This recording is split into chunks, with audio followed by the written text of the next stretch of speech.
얼굴도 화장이란 도구를 통해서 빛나게 만들듯이 화술도 끊임없이 갈고 닦아서. 안녕하세요. 이한분 TV입니다. 33강 화술로 보석같이 빛나는 삶을 살자, 시니어 화술. 여러분, 지난번 강의는 마음을 비워야 웃음이 나온다 라고 강의를 했는데 기억과 실천은 잘하고 계시죠? 저는 열심히 잘하고 있습니다. 보석을 바라보면 감탄사가 절로 나옵니다. 눈부시게 빛을 발하는 보석을 보면 눈을 매료시켜서 보석에서 한동안 눈을 뗄 수가 없습니다. 몸에 지니고 싶은 욕망, 만져보고 싶은 욕망, 이런 욕망들이 마음에서 막 용수숨 칩니다.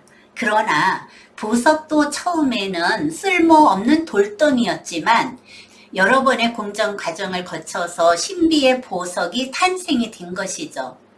그렇듯 보석이 탄생이 되면 마지막으로 주인을 만날 때 보석의 역할을 다하는 것이죠.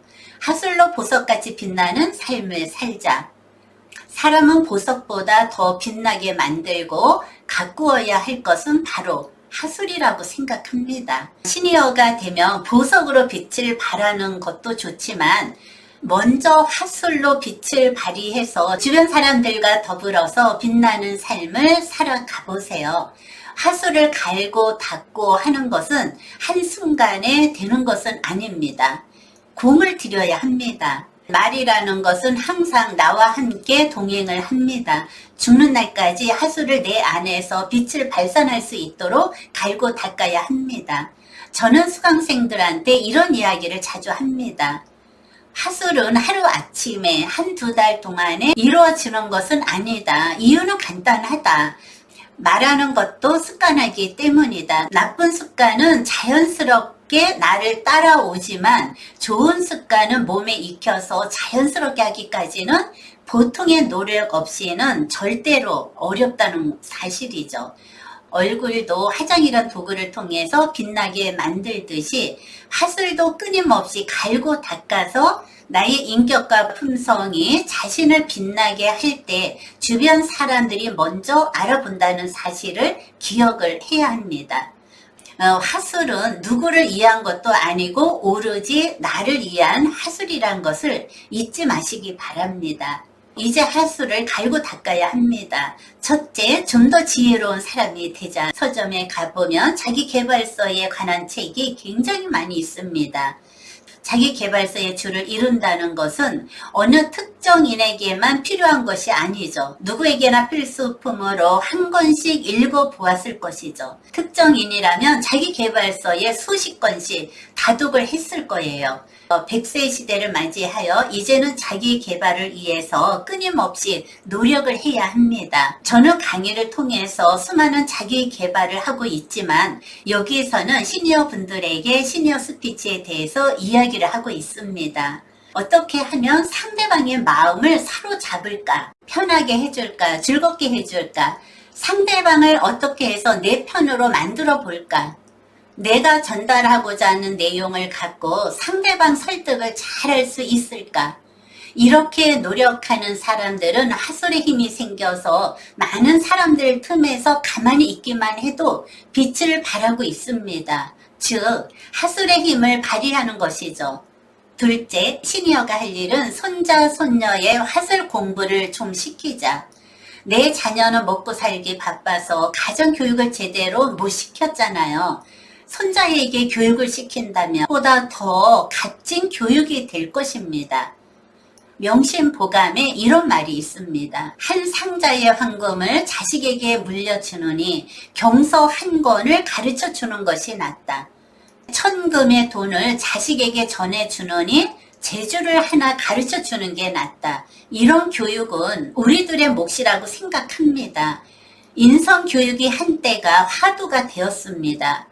최초의 학교는 가정이며 최초의 교사는 부모입니다. 이렇듯이 가정에서 우리 자녀만이라도 조부모가 돌봐서 제대로 된 인격과 성품을 제대로 갖춘 자녀 양육을 한다면 아이들이 행복한 세상을 살아갈 것입니다. 상대방을 변화시키기 전에 먼저 우리가 변화가 일어나면 주변에 있는 사람들도 변화가 일어납니다. 이것은 진리입니다. 자녀 혹은 손자 교육을, 하슬 교육을 가르친다는 것은 내가 배우고 실천을 해야 하기 때문에 일석이조의 효과를 얻을 수가 있는 게 사실입니다. 이 교육은 정말 필요합니다. 나이가 들수록 어휘를 잘 선택을 해서 사용한다는 것은 얼마나 아름다운 일인가요? 조부모의 역할이 중요합니다. 모든 것이 언어로 시작해서 언어로 마무리가 되기 때문이죠. 지난번에 예출을 할 때의 일입니다. 신호등을 기다리고 있는 중에 할머니와 손녀가 오고 있는 거예요. 이제 살짝 이야기를 들어보니 손녀가 아파서 유치원에 못 가고 병원을 데리고 갔다가 오는 모양인 것 같습니다. 손녀가 많이 아팠는가 봐요. 울면서 칭얼칭얼 거리고 할머니가 하시는 말씀, 네가 아파서 할머니 밥도 못 먹고 가진 욕을 다 해가면서 아이 탓을 계속하는 거예요. 맨날 이렇게 아프냐는 둥, 너 때문에 할머니가 피곤하다, 너 때문에 못 살겠다, 할머니가 빨리 죽어야지, 할머니 배고프다. 그런데 아이는 계속 투정을 하는 거예요. 할머니 아파요 아파요. 할머니가 너 그러면 이 길거리에 그냥 두고 간다, 너 떼어놓고 그냥 도망간다, 계속 협박을 합니다. 손녀가 하는 말, 할머니 울지 않을 테니까 나 버리지 말고 나 데리고 가라고 할머니한테 질질 끌려가면서 신호등을 건너갔습니다. 울면서 매달리는 그 손녀딸을 보면서 너무 가슴이 아팠어요. 이 이야기를 듣는 순간 가슴이 너무 아팠어요. 남의 일 같지가 않았습니다. 같은 할머니로 입장을 바꿔서 생각을 해보았어요. 할머니가 되어서 아무리 속상하다고 할지라도 어린 손녀에게 그렇게 행동을 하고 그렇게 언어로 폭력을 하고 손녀가 무엇을 보고 배우겠어요. 우리는 어린 아이들을 탓하기 전에 어른이 된 자신을 뒤돌아보고 반성을 해야 합니다. 어린 아이를 탓하지 마라. 그 길은 내가 이미 걸어왔던 길이며 어린 아이는 앞날을 위해서 꿈을 향해서 걸어가고 있는 중이다. 아름다운 꿈을 향해서 걸어가고 있는 미래를 어른들이 좋은 추억으로 만들어 주어야 합니다. 그랬을 적에 아름다운 세상이 있다는 것을 어른을 통해서 배우고 신뢰하는 것이죠.